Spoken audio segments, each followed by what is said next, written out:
चलिए आज के इस वीडियो में आपको हम कक्षा 12 समाकलन के अनुप्रयोग के बारे में पढ़ाएंगे। जैसे कि ये प्रश्नावली 8A है और 8A की सवाल नंबर 3 है। अगर आपको सवाल नंबर पहले दूसरी देखना है तो आप डिस्क्रिप्शन में जाकर लिंक दिया गया है जहां से आप पहली और दूसरी देख सकते हैं। और ये पार्ट नंबर 3 है। यहाँ पर देखिए तीसरी नंबर में क्या बोला है, कह रहा है कि वक्र x बराबर 1 और x बराबर 3, x y बराबर 1 तथा x अक्ष से घिरे क्षेत्र का क्षेत्रफल होगा।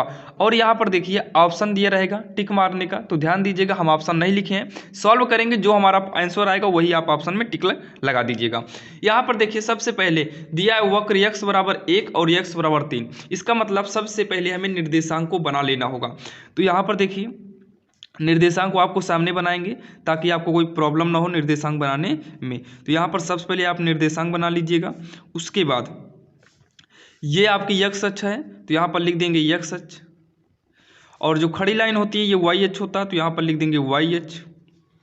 क्या बोला है, x बराबर 1, तो ये मूल बिंदु है। x पर यानी कि x वाली लाइन पर 1 होना चाहिए, वो भी धन में, इसका मतलब इधर आएगा। तो मान लेते हैं x वाले पर 1 जो है यहाँ पर है, कहाँ पर है, यहाँ पर। तो यहाँ पर एक लाइन खींच देंगे x बराबर 1 के हिसाब से। देखिए x बराबर 1 कहा था तो 1 के सामने हमने एक लाइन खींचा, और आप पटरी का यूज करिएगा ताकि लाइन एकदम सीधी हो।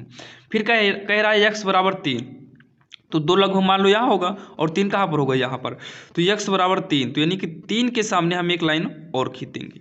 ये हमारा ये कितना है, x बराबर 1 है और y कितना होगा, इस पर 0 होगा। यहाँ पर x बराबर 3 है, y क्या होगा, 0 होगा, यानी कि इसका बिंदु हमने लिख दिया। अब यहाँ पर देखिए इतना करने के बाद क्या बोला है कि x y बराबर 1, x y बराबर 1। यहाँ पर देखिए x बराबर 1 दिया था, x बराबर 3 दिया था, यहाँ पर लिख देंगे वक्र। फिर दिया है x y बराबर 1, अगर y का मान निकालें तो 1/x होगा, y का मान निकालें तो 1/x होगा।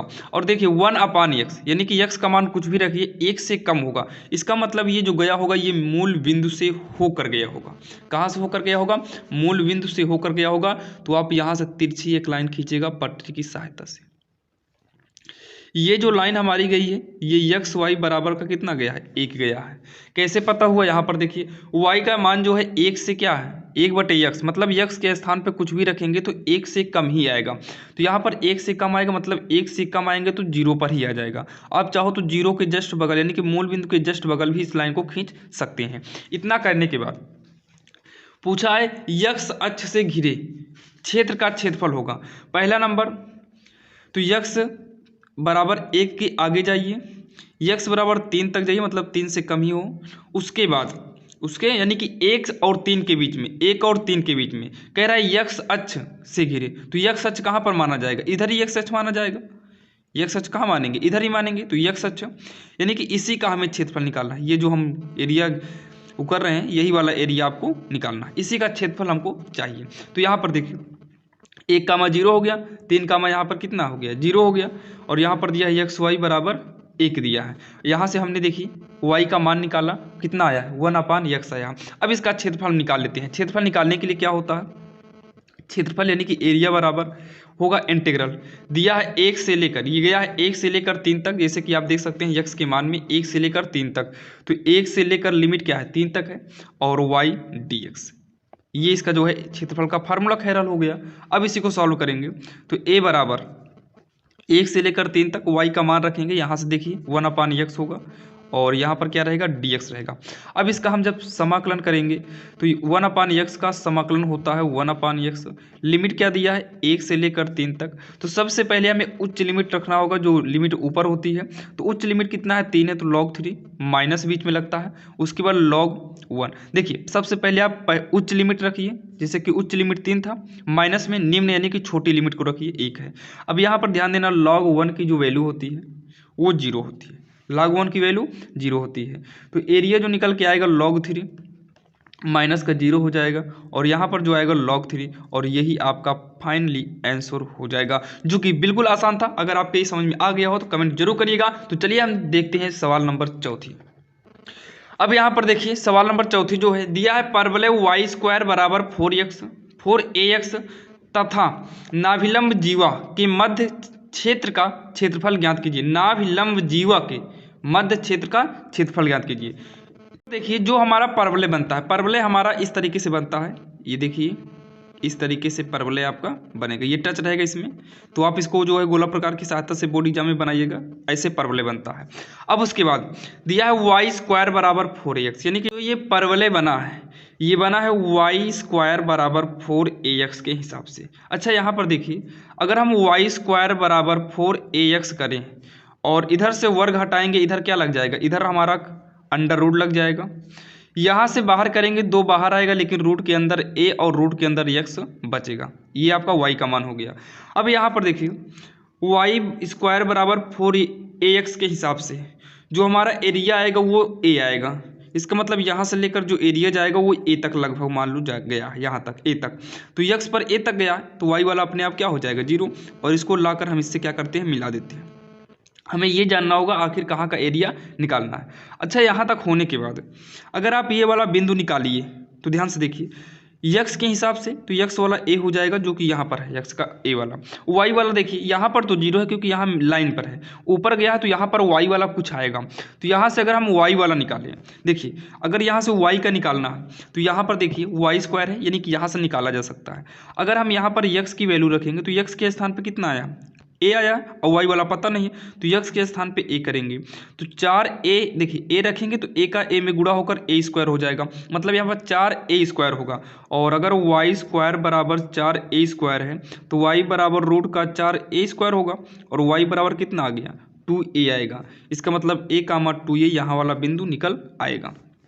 इतना कहने के बाद अब यहाँ पर देखिए अब निकालते हैं एरिया का क्षेत्रफल, क्या निकालेंगे क्षेत्रफल बराबर, फार्मूला क्या होता है देखिए a कामा 0 है, मतलब ये 0 से शुरू होकर गया होगा a तक गया है, तो 0 से शुरू होकर a तक ये हमारी लिमिट हो गई, y करेंगे dx कर देंगे। लेकिन यहाँ पर देखिए जो हमें क्षेत्रफल निकालना है, किसका क्षेत्रफल निकालना है, जीवा के मध्य। मान लीजिए कोई वृत्त था, अर्धवृत्त, मान लीजिए कोई आधा वृत्त है और ये जीवा गया है, तो जीवा के मध्य निकालना है, तो एक पार्ट ये है और दूसरा पार्ट ये है। जब 2 पार्ट है तो यहाँ पर 2 से क्या कर देंगे गुणा कर देंगे। यहाँ तक आपके समझ में आ गया होगा। 2 इंटीग्रल में 0 से लेकर a तक y का मान अभी निकाले हैं 2 रूट में a रूट में x, तो 2 रूट में a रूट में क्या होगा x होगा, और यहाँ पर कर देंगे dx। अब इसी को सॉल्व करेंगे तो 2 होगा, 0 से लेकर a हो गया। अच्छा यहाँ पर देखिए 2 को बाहर कर सकते हैं क्या, तो 2 को हम बाहर कर लेते हैं, तो चलिए इसको नोट कर लेते हैं, फिर से भी बाहर कर लेंगे। अब यहाँ पर देखिए जो रूट में x है इसको हम लिख सकते हैं x की पावर में 1/2 dx। यहाँ तक आपके समझ में आया होगा। 2 ये वाला है, 2 रूट a अचर है तो 2 रूट a को बाहर निकाल देंगे और यहाँ पर इंटू लगा है। अब यहाँ पर देखिए इंटीग्रल में 0 से लेकर a तक x की पावर 1/2 dx है। अब इसके बाद इसको जब आगे करेंगे 2 दूनी 4 रूट में a हो गया, इतना फाइनल हो गया। देखिए x की पावर 1/3 का समाकलन करेंगे तो इसकी पावर में 1 जुड़ेगा, और x की पावर में 1 जोड़ेंगे तो 3/2 होगा, और इसी घात को हम बटे में भी कर देंगे, और यहाँ पर लिमिट यूज करेंगे 0 से लेकर a तक। यहाँ तक आपके समझ में आ गया होगा। तो 4 रूट का कितना हो गया a, इसको सॉल्व करेंगे 2 ऊपर चला आएगा 3 नीचे, यहाँ का 2 ऊपर चला गया 3 नीचे रहेगा, और x की पावर 3/2 है। यहाँ से लिमिट जो है 0 से लेकर a तक है, या फिर a से लेकर 0 तक है। 4 रूट का a, यहाँ पर लिमिट यूज करेंगे तो 2/3 इतना, जहाँ पर x है वहाँ पर क्या करेंगे, अब उच्च लिमिट पहले a करेंगे तो a की पावर में होगा 3/2 माइनस का, जहाँ पर x है वहाँ पर 0 करेंगे तो 0 का वर्ग चाहे जितना हो 0 होगा, 0 का इसमें गुणा करेंगे टोटली खैरहाल 0 ही आएगा। तो यहाँ पर 4 रूट का a होगा इंटू में 2/3, a की पावर 3 कितना 2 है। इसको जब हम आगे सॉल्व करेंगे तो ऊपर 2 है, 2 चौक 8 हो जाएगा, अपान में 3, a की पावर यहाँ पर 1/2 है, और इंटू में a की पावर कितना होगा 3/2 होगा। इसको जब हम आगे सॉल्व करेंगे तो 8/3, आधार बराबर हो तो घात आपस में क्या हो जाती है जुड़ जाती है। उसके बाद 8/3 होगा, a की पावर नीचे 2 मैच किया है 2 कर दिए, ऊपर 1 प्लस का 3, तो हो जाएगा 8/3, a की पावर 4/2, काटेंगे 2 आएगा, मतलब कि 8/3 a स्क्वायर इसका फाइनली आंसर आने वाला है, और यही आपका फाइनल आंसर हो जाएगा। तो चलिए हम देखते हैं सवाल नंबर 5वीं। अब यहाँ पर देखिए जो सवाल नंबर 5वीं दिया है, ये दिया है प्रथम चतुर्थांश में, मतलब प्रथम यानी कि पहले चतुर्थांश में वृत्त x square plus y square बराबर 4 एवं रेखाओं x बराबर 0 से लेकर x बराबर 2 के बीच में घिरे क्षेत्र का क्षेत्रफल निकालिए। तो सबसे पहले आप इसमें देखिए प्रथम चतुर्थांश में होना चाहिए, मतलब पहले के हिसाब से। फिर बोला है वृत्त के रूप का होना चाहिए, मतलब यहाँ पर कोई वृत्त होना चाहिए, मतलब वृत्त ऐसे, या फिर आप पूरे का वृत्त बनाना पड़ेगा आपको, तो पूरे का वृत्त बनाएंगे। लेकिन जो वृत्त की परिधि होगी, जो मतलब गोला टाइप का जाता है, मतलब यहाँ से गोला जाएगा कि गोला यहाँ से जाएगा कि गोला कहाँ से जाएगा। तो सबसे पहले एरिया चेक करो, x बराबर 0 से x बराबर 2 तक दिया है। 0 यहाँ पर होगा, 2 कहाँ तक होगा, अगर 1 यहाँ मानेंगे 2 यहाँ होगा। इसका मतलब जो हम गोला बनाएंगे उसकी परिधि यहाँ से काटते हुई जानी चाहिए। तो यहाँ पर एक वृत्त बना लेते हैं। तो वृत्त जरूरी थोड़ी ना ऐसे बना लेंगे, वृत्त हम पूरे का बनाएंगे। तो यहाँ पर देखिए हम वृत्त बना लेते हैं। बाकी आपको हम बार बार यही चीज़ बता रहे हैं कि आप बोर्ड एग्जाम में जब बनाइएगा तो आप पटरी का इस्तेमाल करिएगा और पहले यहाँ पर बिंदु रख लेना, फिर गोला मारना। तो ये आपकी मान लेते हैं हम लगभग वृत्त बना लिए। उसके बाद ये बोला है, देखिए इधर जो है x का एरिया, अगर इधर बढ़ेंगे तो x बराबर, देखिए यहाँ पर x बराबर 0 है, इस मेन लाइन पे क्या है, x बराबर 0 है। और कहाँ तक जाना है, x बराबर 2 तक जाना है। तो यहाँ पर एक लाइन खींच लेते हैं और आप पटरी से खींचिएगा, सीधी रहेगी, बाकी हम खींच लेते हैं इसे आपको समझाने के लिए। यहाँ पर टच नहीं किया है, लेकिन जब आप पटरी से खींचेंगे तो लाइन इसमें टच करनी चाहिए। हमने इसको साइड में खींचा ताकि गड़बड़ ना हो जाए, तो ध्यान देना, इसको हम थोड़ा अपने से बढ़ा देते हैं। ये वाला लाइन ये टच मान लो की है। अब उसके बाद ये जो एरिया किस एरिया पे आया है, तो ये इधर जो है x बराबर 2 पर आया है। इसका मतलब यहाँ पर जो बिंदु आया होगा वो 2 तक दूरी आई है, x वाला 0 होगा। इतना आपके समझ में आ गया होगा। ये x अक्ष है, ये y अक्ष है। उसके बाद ये जो परिधि दिया है, मतलब ये वृत्त जो दिया है, इस वृत्त को क्या बोला है, कह रहा है कि ये x स्क्वायर प्लस में y स्क्वायर बराबर का 4 के हिसाब से बना हो।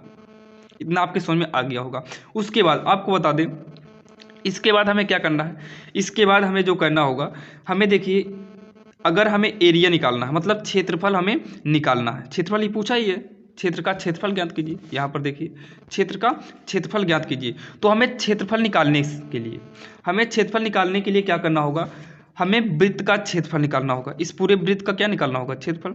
तो वृत्त का क्षेत्रफल, और यहाँ पर देखिए कह रहा है कि प्रथम चतुर्थांश में, मतलब पहले चतुर्थांश का ही क्षेत्रफल हमें निकालना होगा। तो पहला चतुर्थांश का मतलब ये वाले एरिया का हमें क्षेत्रफल निकालना है। तो हम वृत्त का क्षेत्रफल निकालेंगे तो ये हमारा टोटल आ जाएगा। लेकिन अगर हम इसमें 4 से भाग दे देंगे तो इसका 1/4 ही हमें ज्ञात करना होगा। इसका मतलब केवल यही वाला ज्ञात करना होगा बस। तो यहाँ पर वृत्त का क्षेत्रफल होता है पाई r स्क्वायर बटे में कितना होगा, 4 होगा।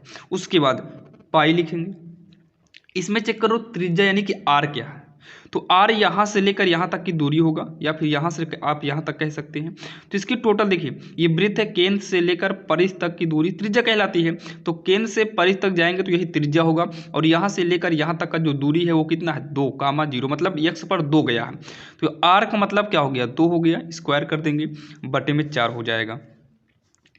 पाई इंटू में 2 का वर्ग करेंगे, 4 बटे का 4 है ही, काट देंगे 4 से 4 और बचेगा पाई। और आपको बता दें यही हमारा एरिया निकल के आ गया और यही हमारा आंसर भी हो जाएगा। आपको जिस भी ऑप्शन में मिलेगा आप उस ऑप्शन में कर दीजिएगा। बाकी अगर आपको ऑप्शन ना भी दिया तो कोई दिक्कत नहीं, आप इतना करके आंसर कर देंगे, आपको नंबर मिल जाएंगे, जो कि बिल्कुल आसान था। आपको यहाँ पर देखिए इस समीकरण की जरूरत भी नहीं पड़ी, कोई दिक्कत नहीं, हमें यहीं पर आंसर हो गया तो हम यहीं पर कर देंगे। तो चलिए अब आपको मिलेंगे नेक्स्ट वीडियो में, और ऐसे ही आपको इंपॉर्टेंट क्वेश्चन लेकर आते रहते हैं, और समाकलन के अनुप्रयोग से संबंधित जितने भी क्वेश्चन होंगे आपको जल्द ही मिल जाएंगे। बाकी आपको सारे वीडियो देखना है तो हम डिस्क्रिप्शन में लिंक दे देंगे, जहां से आप लाइन बाय लाइन सारे वीडियो को देख सकते हैं। तो चलिए अब आपको मिलेंगे नेक्स्ट वीडियो। अगर आपको वीडियो अच्छा लगा हो तो चैनल को सब्सक्राइब करिएगा। चलिए अब आपको मिलेंगे किसी अन्य वीडियो में, तब तक के लिए जय हिंद।